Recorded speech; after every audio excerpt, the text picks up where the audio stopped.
The Triple M Grill Team. Turn Gus, MG and Matty on 6 till 9 weekdays. Team Deb, we were just listening to the news of that story about the journalist being beheaded. What's happened there, and is that the real deal? Well, that's the process that's underway in the US right now. Authorities are trying to verify the authenticity of this video, which apparently depicts American journo James Foley being beheaded. Well, now, 10 years ago, I was working at Sky News and I saw some vision of somebody being executed in similar circumstances. And I tell you what, never again, you don't want to look at that type of video, but it is readily available on social media right now. Now, this apparent execution, it's in an open desert area. You can't tell if it's in Iraq or Syria, but what is apparent, there's a masked militant in black. He's speaking English with a British accent and he executes the reporter. Now, This news is obviously so upsetting to James's family. They've launched a campaign for the last 2 years to try to secure their release, and just in the last couple of minutes, they have released a statement saying, we know that many of you are looking for confirmation or answers.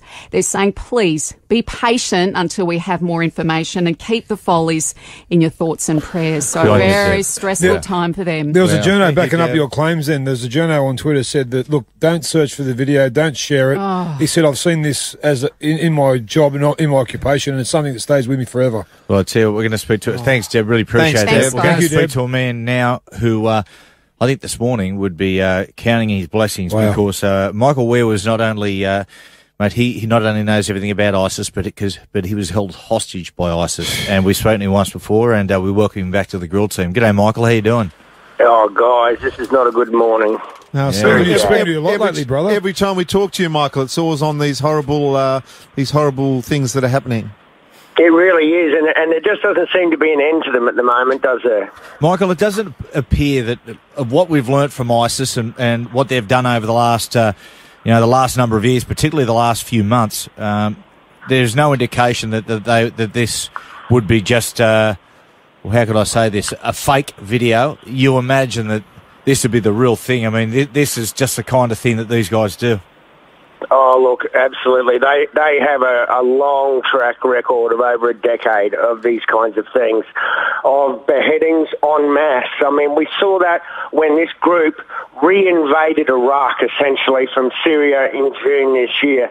They conducted mass beheadings of captured Iraqi soldiers.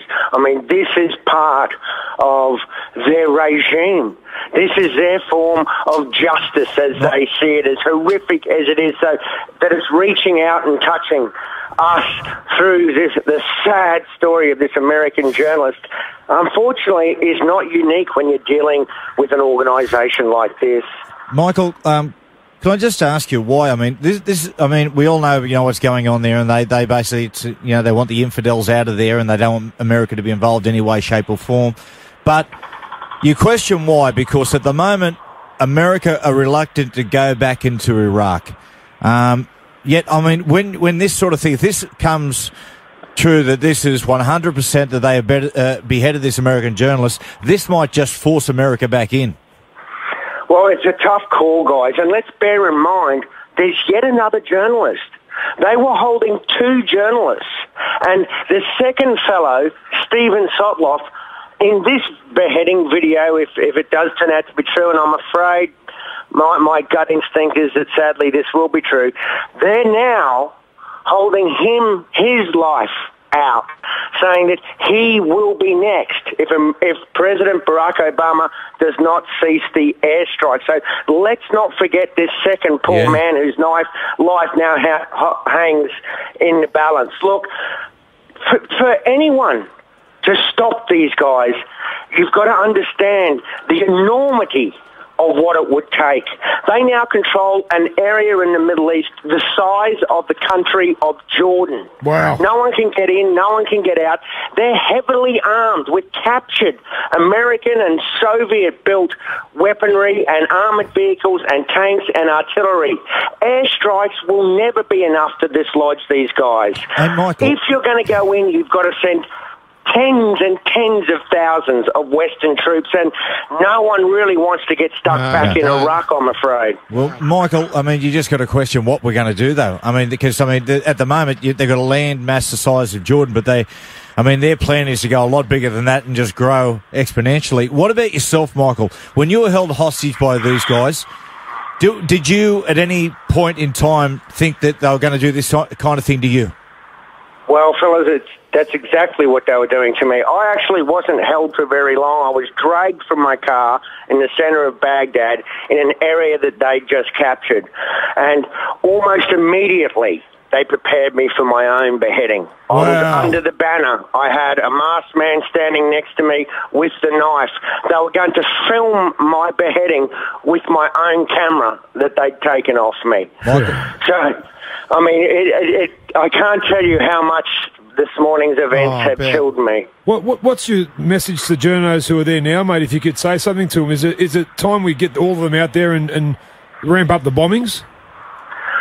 Mate, look, we all want to unleash the bombings on these guys, but we can bomb them to doomsday, and it's not going to end this. We've got to think of some pretty special solution. And in terms of journalists, I mean, it's always a high-risk environment to operate in, to bring back the stories that we're not hearing, to be able to tell us back home what's going on and how it's going to affect us. We need those people there.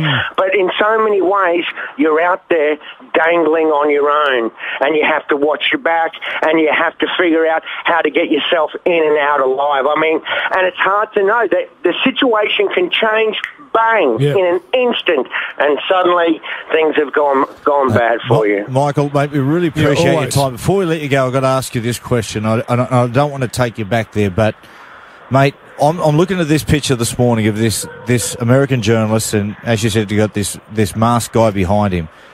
What goes through a man's mind when he's about to be beheaded? Oh, look, fellas, you know, that's a big ask.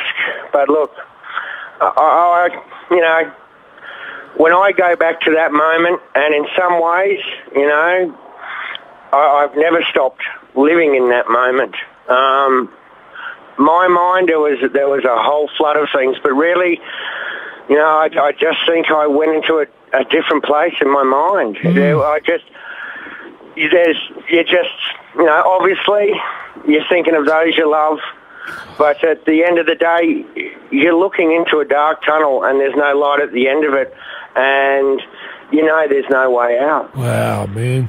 Well, Michael, Thanks, Michael. We pray for the families of this American journalist, and of course the other American journalist that's over there at the moment still being held hostage. Appreciate your time. Thanks, Mick.